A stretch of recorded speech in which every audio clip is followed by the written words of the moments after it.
Hey guys, R4GE VipeRzZ here, and today I'm going to show you how you can clone a large drive to a smaller drive in Macrium Reflect. So if I open Macrium Reflect up, as you can see I have this larger, nearly 500GB hard drive, and I'm going to be cloning this to the smaller, roughly 250GB SSD.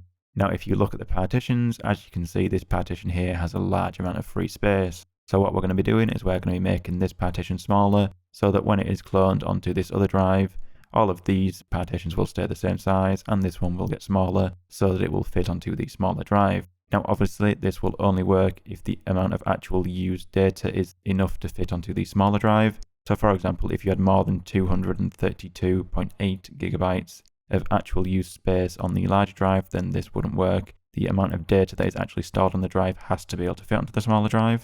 So to clone this large drive onto this smaller drive, what we're going to do is we're going to click on the large drive and we're going to click clone this disk. Then we're going to select the disk that we want to clone to, so we're going to select our 250 drive down here. And then if there are any partitions, you just want to delete them off. And then you want to come up to the top here where you have the large drive and you want to drag the partitions on like so.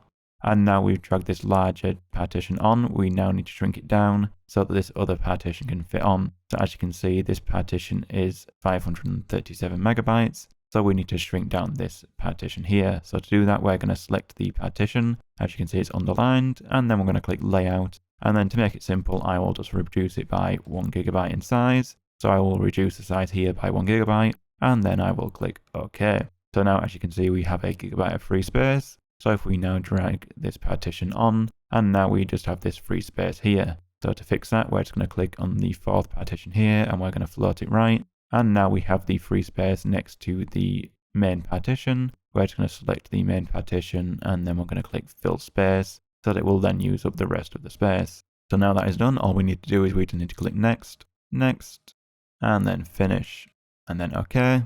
And it will now start cloning the larger hard drive onto the smaller hard drive. Right, so now the clone is finished. If we click close, as you can see, we now have the larger disk cloned onto the smaller disk. Just this time we have this partition here that is half the size of the original. So guys, that's as simple as it gets. If you like the video, don't forget the like button. If you dislike it, hit the dislike button. Subscribe for more content like this, and I'll see you another time. Bye.